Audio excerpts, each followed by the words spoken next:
I play a character named Ducky, and he is a plush toy that is spent his entire existence, most of his existence, connected to a pegboard wall at a carnival, and he is threaded through it like a small piece of like polyurethane to another toy named Bunny, and they're inseparable. But at the same time, they have been waiting their entire existence to be one, and they've spent their entire existence watching kids get cheated by carnies, and so they have a very jaded outlook on life. And so he's very loyal to Bunny. They bicker. They're like an old couple. They bicker like an old couple, but they have deep affection for each other, which you learn in the movie. But also, there's this. Every moment of their life is anticipatory. Everything is. Am I going to get one today? Is it? And oh no, it's and then and the other thing about the pegboard is that they're some of the only toys left on the pegboard. It's like they never. They're in the worst real estate, top right corner. And so it's like no one's looking up here at a little duck that was made in Taiwan.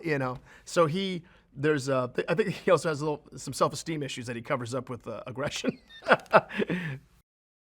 I'm part of a duo, and I play Ducky, and the other half of the duo is Bunny, who's played by Jordan Peele. So for those who don't know, we had a comedy show for 5 years called Key and Peele, and we are a comedy team like Abbott and Costello or Laurel and Hardy.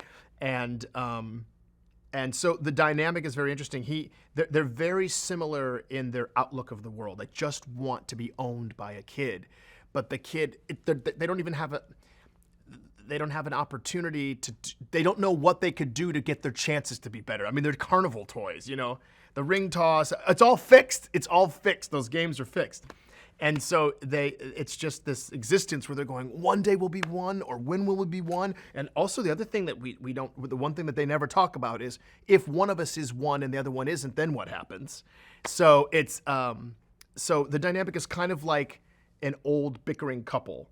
There's a lot of love there. There's a lot of loyalty there. They would do anything for the other one, but at the same time, they get on each other's nerves. You would too if you were connected to another being for your entire existence. I think it's a very helpful message that we learn from Bo Peep, which is that she's made a life for herself. It's not an orthodox life. It's not a traditional life, and yet she's fulfilled. And once Woody and her stumble across each other's paths again, I think Woody starts to see that you could live an untraditional life as a toy. You could be a toy that's out in the middle of a field and gets played with once every 3 weeks. You could be a toy that's perfectly fine. And I think it's a really lovely thing for kids to learn. I think because if a kid, look, we're all looking for safety.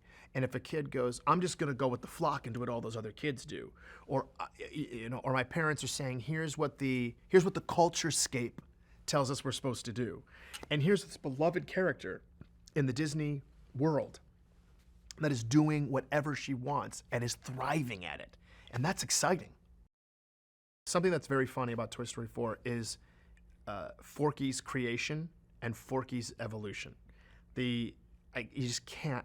I was in a small screening room with 9 people, 6 of which I was related to, and 2 of which are under the age of 10. And to see the work that Tony Hale did, the work that the animators do, the work that Josh did with this character Forky, it's fantastic, and takes its time as he's.